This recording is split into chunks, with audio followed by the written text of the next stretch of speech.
Muito bem, vamos então fazer exercícios sobre teste de aderência nessa última aula de exercícios deste curso de estatística básica. Eu sou o Vinícius Castanho, no backstage a gente tem o Thiago Marum e vem com a gente depois da vinheta acompanhar essa reta final do nosso curso. Vá!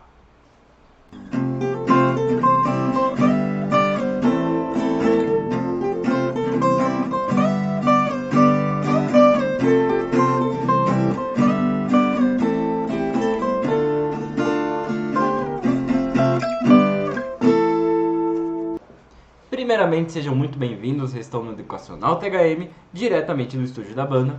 E para não perder o costume, é a última vez neste curso que eu vou pedir para você se inscrever no canal se você não é inscrito, curtir o vídeo se você gostar, compartilhar com alguém que tenha interesse na área o nosso trabalho, nosso conteúdo, nossa apostila, enfim. Obrigado pelo apoio de sempre e vamos para a nossa lousa digital.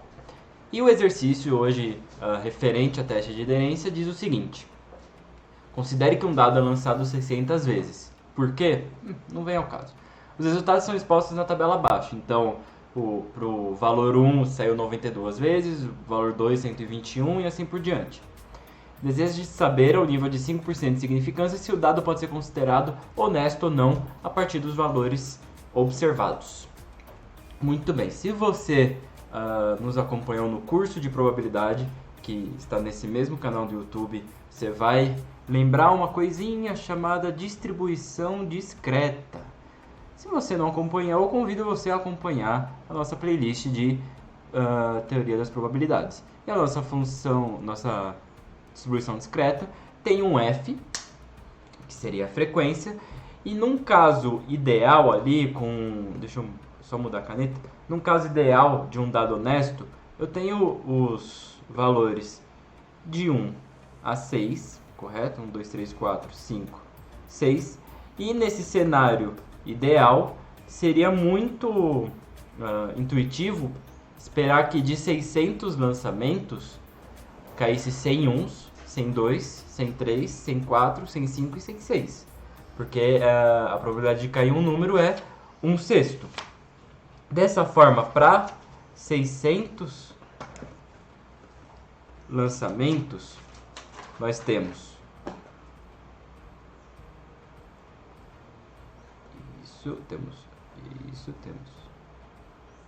isso. Isso aqui tá tudo no mesmo nível. Eu que tô 1, 2, 3, 4, 5, 6. Deixa eu até 1, o 2, o 3, o 4, o 5 e o 6. E todos estão ali numa altura de 100. Deixa eu pintar para vocês. Beleza, essa aqui é a nossa distribuição discreta no caso do dado ser honesto, que é justamente a nossa hipótese inicial. O nosso H0 está pautado na hipótese de que o dado é honesto. Deixa eu jogar aqui para o lado para não ficar muito em cima do enunciado. H0, o dado é honesto. E a hipótese alternativa ali, a suspeita, H1, é que o dado não é honesto. E por que tem essa suspeita? Bom, se a gente sabe ali que num cenário ideal ia cair 100 de cada número, a gente vê nos valores observados aqui, ó, que eu vou assinalar em azul, que pro 1 caiu no 92, então tá por aqui, ó, 92. Pro 2 caiu no 121, então caiu um negócio bem maior. Pro 3 caiu 95, foi quase 100, então tá por aqui, ó. Beleza, valor esperado. Pro 4 caiu 89, um valor baixo, então algo aqui. Pro 5 caiu 101, então quase 100, quase um pouquinho a mais. E pro 6 caiu 102. Bom, o desenho tá fora de escala, mas dá para ter uma ideia da suspeita. Como esses 600 lançamentos não seguiram essa distribuição discreta, algumas foram maiores, algumas foram menores, tem-se a suspeita, o nosso H1, que o dado não seja honesto. E para aferir essa possibilidade, nós vamos realizar um teste de aderência conforme indicou o enunciado.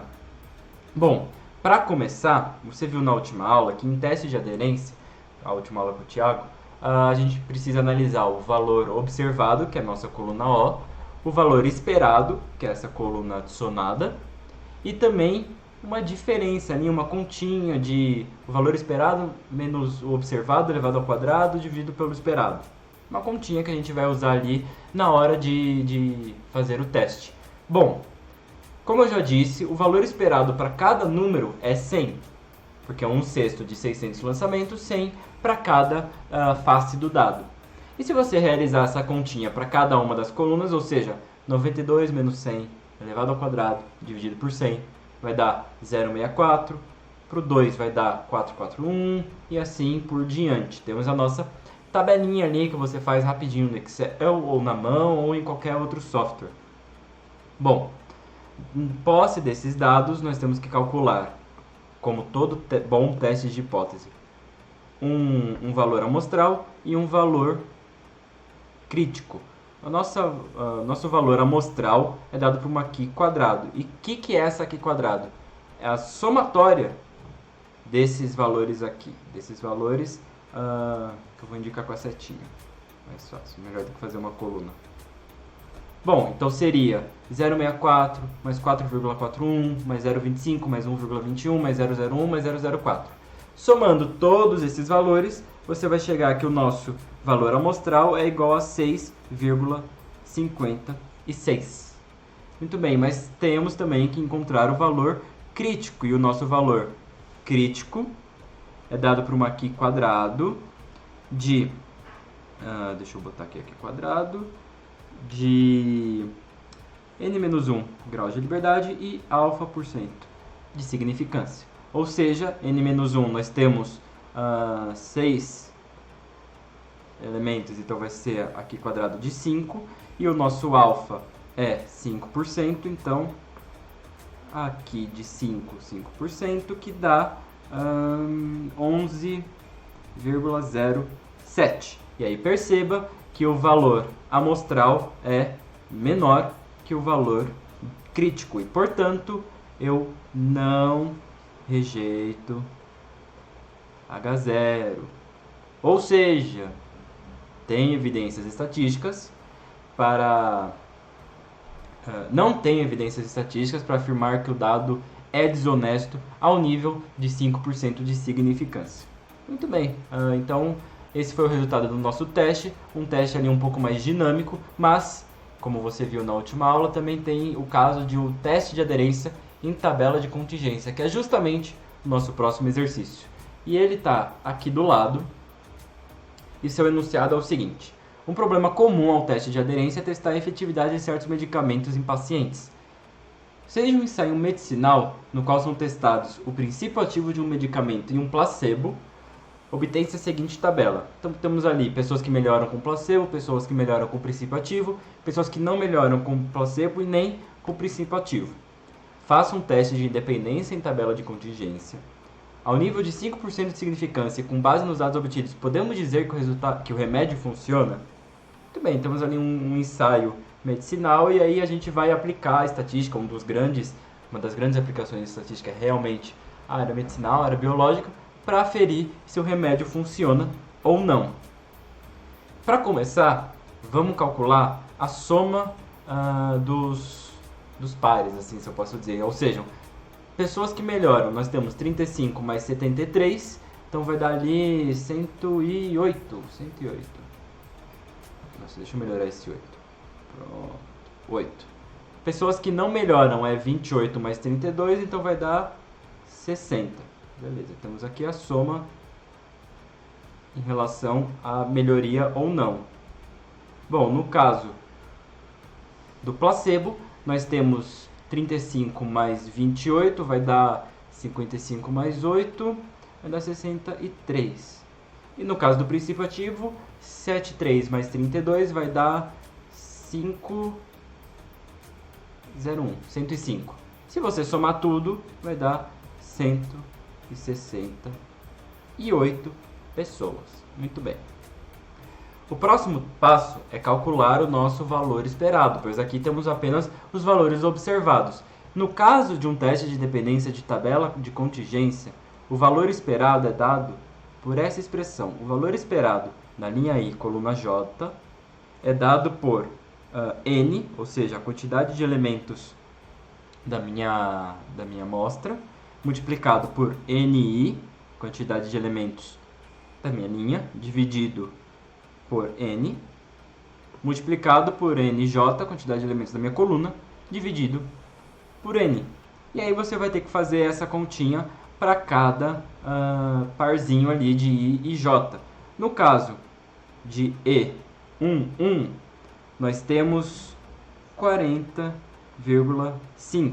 No caso de E12, nós temos 67,5. No caso de E21, nós temos 22,5. Deixa eu puxar aqui para o lado. E no caso de E22, finalmente, nós temos 37,5, 37,5. São os valores esperados. E aí, conforme a gente viu ali no último exercício, que a gente pôs lado a lado o valor esperado e o valor observado, a gente vai reconstruir a nossa tabela. Mas, como eu vim preparado para essa aula, deixei a minha tabelinha reserva aqui embaixo, então vamos puxar lá para cima e mostrar a nossa transformação. Muito bem, eu incorporei os valores das somas, que a gente já tinha calculado, então deu os mesmos valores, ainda bem, estou sabendo somar. E aí eu adicionei também, ou seja, na verdade eu quebrei ali a coluna dos resultados em duas. O valor observado, OI, e o valor esperado, EI, ou seja, o valor observado e esperado respectivamente de cada XI. Então temos a nossa tabelinha ali com os resultados. E dessa forma nós temos que calcular, como todo bom teste de hipótese, um valor crítico e um valor amostral. Vamos começar pelo valor amostral, então vai ter ali um aqui quadrado, que é um x meio diferente, né? O valor amostral, que é dado pela diferença de OI menos EI, isso ao quadrado, dividido por EI, tudo isso somado, que nem você já viu. No caso, o que seria que está acontecendo aqui numericamente? Seria pegar o E11, então seria 35 menos 4,5, tudo isso elevado ao quadrado, dividido por 40,5, mais, aí você faz para o próximo, vai ser 73 menos 67,5 elevado ao quadrado, dividido por 67,5, aí você faz para a linha 2, coluna 1, e para a linha 2, coluna 2. Se você fizer essa sominha, esse tanto de conta, você vai chegar num valor aproximado de 3,346, que está aqui na sua tela. Em posse desse valor, agora temos que calcular o valor crítico. E o nosso valor crítico, você bem sabe, é dado por uma Q quadrado de n menos 1 e alfa de significância, que no nosso caso vai ser igual a 3,84. E aí perceba que o valor amostral é menor que o valor crítico. E, portanto, eu não rejeito H0. H0 esse que eu esqueci de escrever para vocês, mas vamos voltar aqui. Nosso H0 é H0 e H1. O H0 vai ser que o remédio funciona. Que o remédio não funciona. Não funciona. Porque as variáveis são independentes. Ou seja, você está testando a independência. Então as variáveis são independentes. Ou seja, tanto faz você tomar placebo, remédio, se você melhora, se você piora. Agora, se eu rejeitar essa hipótese, né, eu estou testando se elas são independentes. Se não forem, há alguma associação entre tomar remédio e melhorar, ou tomar placebo e não melhorar, ou enfim, a combinação desses termos que a gente tem na tabela. Portanto, se eu não rejeito H0, tenho evidências estatísticas para afirmar com Se não 5... rejeito? Não rejeito. Então não tenho evidências. Não tenho evidências estatísticas para afirmar com 5% de significância que o remédio realmente funciona. E assim nós fizemos um teste de aderência, um teste de dependência em tabela de contingência.